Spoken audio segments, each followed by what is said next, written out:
Welcome back to my YouTube channel Nikita's art and poetry. तो guys, सबसे पहले आपको नए साल की ढेर सारी शुभकामनाएं। Wishing you a very happy and healthy 2022।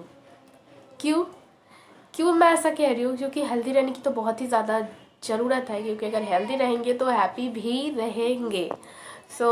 बहुत ही ज़्यादा अच्छा होने वाला है आपका ये साल, ये मुझे ऐसा लग रहा है, क्योंकि हमने ऑलरेडी इतने बुरे सिचुएशंस झेले हैं। 2020 हमारा ख़राब हुआ, 2020 में फिर भी हम न्यू ईयर तो मना चुके थे, लेकिन 21 और उसके बाद फिर से कोविड के ये मामले जब आंकड़े में देखती हूँ टीवी न्यूज़ में, मतलब बहुत ही ज़्यादा तकलीफ़ हो रही है। इसकी वजह से मैं कई बार कोई फंक्शन नहीं मना पाई हूँ, सिर्फ इसलिए क्योंकि प्रिकॉशंस की ज़रूरत है, और जान है तो जहाँ है। हेल्थ रहना अच्छा बहुत ही ज़्यादा ज़रूरी है। तो मैं आपसे भी दरख्वास्त करूँगी कि प्रिकॉशंस के अंडर ही कोई भी फंक्शन, वो न्यू ईयर हो या कोई भी फंक्शन हो, वो आप अटेंड कीजिए। क्योंकि भीड़ में जाके खुद की तबीयत ख़राब होती है, ऐसी भीड़ में जाने का क्या फ़ायदा।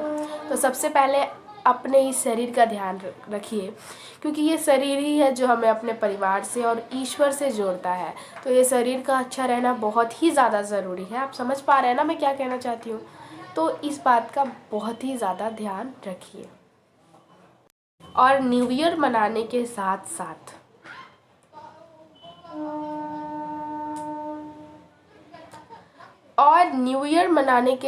साथ आप अच्छे अच्छे संकल्प लीजिए लाइफ में। ये नहीं कि न्यू ईयर के दिन हमने फुल नाइट पार्टी की, केक खाया, बिरयानी खाया, जो कुछ भी खाया, और न्यू ईयर इससे नहीं मनती। न्यू ईयर के लिए सबसे ज़रूरी है एक अच्छा संकल्प लेना। संकल्प वह ताकत है जो आपको वो करवाती है जो आपने शुरू से नहीं किया हो। तो कोई अच्छी चीज़ ही संकल्प में ले, और एक ऐसा संकल्प लीजिए जिससे आपके साथ जुड़े हुए हर इंसान खुश हो। ऐसा कुछ संकल्प आप इस न्यू ईयर ज़रूर लीजिए। और साथ में एक संकल्प तो ज़रूर लीजिएगा, वो है ट्री प्लांटेशन का, कि इस महीने में एक बार या न्यू ईयर के दिन या किसी भी दिन आप ट्री प्लांटेशन ज़रूर कीजिएगा। और ट्री प्लांटेशन करके मतलब बहुत ही ज़्यादा खुशी मिलती है। इससे रिलेटेड वीडियो मैंने एक बार यूट्यूब पे अपलोड किया है, जो आप नीचे डिस्क्रिप्शन में जाके देख सकते हैं। उसमें मैंने ये भी बताया है कि पेड़ किस तरीके से लगाया जाता है और पेड़ लगा के क्या खुशी मिलती है। तो ज़रूर आप पेड़ लगाइए। तो आप बताइए, ये न्यू ईयर आप किस तरह सेलिब्रेट कर रहे हैं? क्योंकि मैं तो अपने घर में बैठ के, देखिए मेरी अभी हालत, तो किस तरह से आप न्यू ईयर सेलिब्रेट करिए मुझे ज़रूर बताइएगा।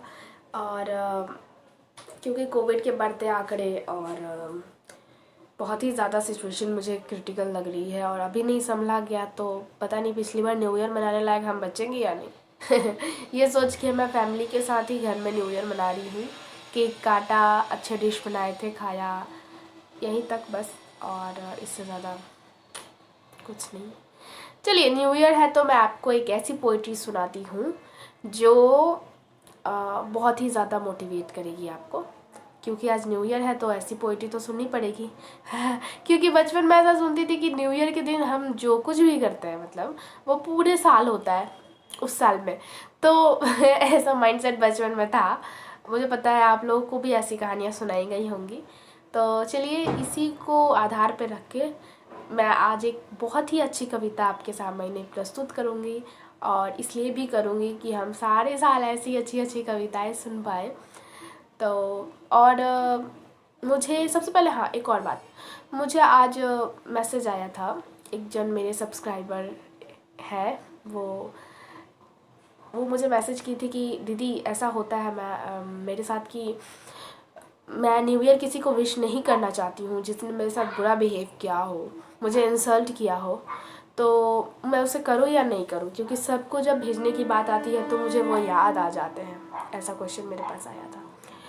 तो मेरा जवाब ये है, अभी ऐसे क्वेश्चंस बहुत लोगों के बीच में है, मैंने उनको तो रिप्लाई किया ही, पर अभी भी यहाँ बता देना चाहती हूँ, क्योंकि न्यू ईयर है, ठीक है, विशिंग वगैरह सबको ज़रूर कीजिए, मन में कोई भाव नहीं रहना चाहिए। और सबसे पहले अगर कोई आपसे बड़ा है तो भी ज़रूर कीजिए, लेकिन अगर कोई बड़ा है और उसने फिर भी आपके लाख एफर्ट्स के बाद आपको इंसल्टिंग फील कराया है, आपको कोई वैल्यू नहीं दी है, और कभी ऐसा भी सिचुएशन हुआ हो कि वो आपको सामने भी इंसल्ट करके चला गया हो, पीछे तो बोलना अलग बात है। तो ऐसे लोगों के बारे में भैया आप सोचो ही मत, अपना न्यू ईयर ख़राब करोगे ऐसे लोगों के बारे में सोच के। तो ऐसे अगर किसी के क्वेश्चंस हैं तो मेरा यही जवाब है, क्योंकि मेरी फ़िलॉसफी और मेरा रूल यही है कि अगर आप किसी को रिस्पेक्ट दे रहे हो, आपसे बड़ा है तो ज़रूर दो, लेकिन अगर बार बार आप इंसल्ट फील हो रहे हो तो सेल्फ रिस्पेक्ट बोल के भी कोई चीज़ होती है, वो बचा के रखना तो बहुत ही ज़्यादा ज़रूरी है। तो कोई ज़रूरत नहीं है। चलिए, ये तो आप जान गए, और अब इस वीडियो को ज़्यादा लेट नहीं करूँगी मैं अपनी कविता आपके सामने प्रस्तुत करने जा रही हूँ। तो ये कविता बहुत ही ज़्यादा अच्छी है और मोटिवेट तो बहुत ही ज़्यादा 100% करेगी, क्योंकि ये कविता अमिताभ बच्चन जी से मैंने सुना था और वहीं से मैंने ये कविता कलेक्ट किया है, जिसका शीर्षक है तुम मुझको कब तक रोकोगे। तुम मुझको कब तक रोकोगे। टाइटल कितना अच्छा लगा ना, सोचिए कविता कितनी अच्छी होगी। चलिए, मैं आपको इस कविता को सुनाती हूँ और साथ में आपको काव्यावृत्ति भी सिखाती हूँ, कैसे काव्यावृत्ति करते हैं।